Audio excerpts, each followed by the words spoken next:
और अब आपको तस्वीरें दिखाएंगे महाशिवरात्रि के मौके पर अवसर पर जब बागेश्वर धाम में एक नया इतिहास रचा गया। 251 जो जोड़े थे उनकी शादी कराई गई, सामूहिक विवाह करवाया गया और पंडित धीरेन्द्र कृष्ण शास्त्री ने ये मैसेज दिया कि बराबरी कैसे की जाती है और साथ साथ में ऊंच नीच का कोई भी इम्पैक्ट नहीं होता है। और देखिए, खुद पंडित धीरेन्द्र कृष्ण शास्त्री ने अभी तक शादी नहीं की है, लेकिन 251 गरीब कन्याओं का कन्या दान करके वो जरूर चर्चा में आ गए हैं और साथ ही हर कोई उनकी तारीफ कर रहा है।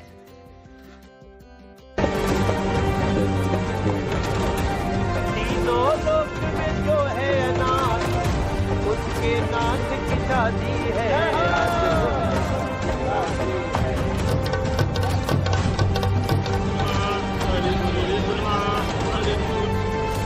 बागेश्वर धाम में बजी शहनाई। 251 जोड़ों की शादी रचाई।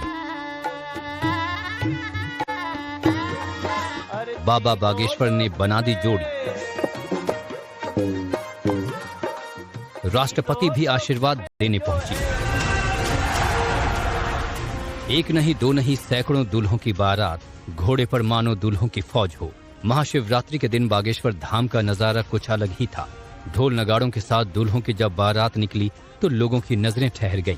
जिसने भी देखा वो देखता रह गया। वो ऐतिहासिक पल इतिहास बन गया।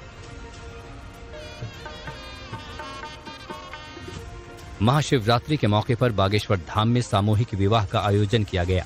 बागेश्वर बाबा की पहल से 251 जोड़ों को नई जिंदगी मिली, नए जीवन साथी मिले।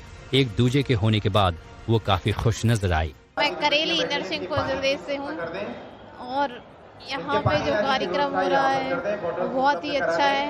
हमने तो सोचा भी नहीं था कि हमारा यहाँ से फॉर्म भरेगा और पास हो जाएगा। और मम्मी पापा सब, मम्मी बहुत खुश हैं, मम्मी का बोझ हल्का हो रहा है। हिंदू हृदय सम्राट कहें या फिर सनातन के सच्चे सिपाही, जिन्होंने 251 जोड़ों के हाथ पीले कराए, ऐसे पंडित धीरेन्द्र शास्त्री की चर्चा हर तरफ है। राष्ट्रपति द्रौपदी मुर्मू भी बागेश्वर धाम में आयोजित सामूहिक विवाह में शामिल हुई, जहां उन्होंने नव दंपतियों को आशीर्वाद दिया और उनके उज्जवल भविष्य की कामना की। इस मौके पर बागेश्वर धाम के पीठाधीश्वर पंडित धीरेन्द्र शास्त्री ने कहा कि उन्हें खुद बहुत अच्छा लग रहा है। जो हमने अपनी बहन के विवाह में दुख भोगा, जो झेला, तो जिस दिन बहन का विवाह था और हमारी स्थिति विचित्र थी, तो जब हमारे पास उतनी संपन्नता नहीं थी तो यहाँ वहाँ भटक रहे थे, किसी से उधार मांग रहे थे। जब हमें बहुत कुछ मिल नहीं पाया तो जैसे तैसे करके हमने बहन का विवाह किया। उसी दिन हमने प्रण ठाना था कि आज हमें अपनी बहन के विवाह में इतना निराश होना पड़ रहा, उपहार नहीं दे पा रहे हैं, भंडारा विशाल नहीं करवा पा रहे हैं। अगर कल के दिन प्रभु ने हमें सामर्थ्यवान बनाया तो भारत के किसी भी भाई को हमारी तरह नहीं भटकना पड़ेगा। बागेश्वर धाम में शादी की तैयारी बहुत ही खास थी। यहाँ सभी 251 दुल्हों के लिए घोड़ों के इंतजाम किए गए। उनकी पूरी तैयारी थी। दुल्हनों के श्रृंगार से लेकर उनको उपहार के तौर पर दिए जाने वाले सामान भी थे। बागेश्वर धाम से बेटियों की विदाई ऐसी हुई जैसे कोई लड़की अपने घर से विदा होती है। धीरेन्द्र शास्त्री अभी तक कुंवारे हैं, लेकिन उन्होंने गरीब कन्याओं के हाथ पीले कर पिता का फर्ज निभाकर जो काम किया उसका गुणगान पूरा देश कर रहा है।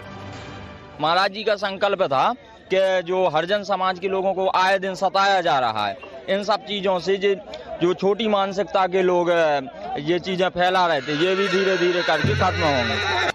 बागेश्वर धाम में हुए सामूहिक विवाह के कार्यक्रम में कई जानी मानी हस्तियां भी मौजूद रहीं।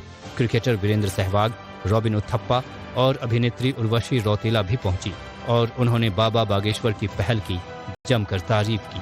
तो ये मेरा सौभाग्य है कि आज मैं यहाँ पर हूँ। मैं बहुत जगह गया हूँ, लेकिन यहाँ पर जो सुकून मिला है, यहाँ पर जो देखने को मिला है, जो आपके परिवार के दर्शन हुए हैं। परिवार में आमतौर पर हम समझते हैं कि माँ बाप, एक भाई एक बहन ये होते हैं, लेकिन ये परिवार शायद ही किसी को नसीब होता है जो गुरुदेव को नसीब हुआ है। ऊपर वाले की देन है कि मैं इस अच्छे कार्य के लिए इधर आज प्रेजेंट हूँ। तो मैं बस गुरु जी को शुक्रिया अदा करना चाहता हूँ। जी हाँ, बिल्कुल। मंदिर में जो भी कलेक्शन होता है उससे अगर हमारी बेटियों की, गरीब बेटियों की शादी हो, उससे बेहतर और कुछ नहीं हो सकता। जी बहुत अच्छा दृश्य था और अपने आप में एक जिसे बोलते हैं कि हमारी सोसाइटी में हम जैसे हम रहते हैं एक समानताएं आना, इक्वालिटी होना, सभी लोगों के बीच में भेदभाव ना हो और बराबरी का एक एग्जाम्पल आज सेट हो गया है।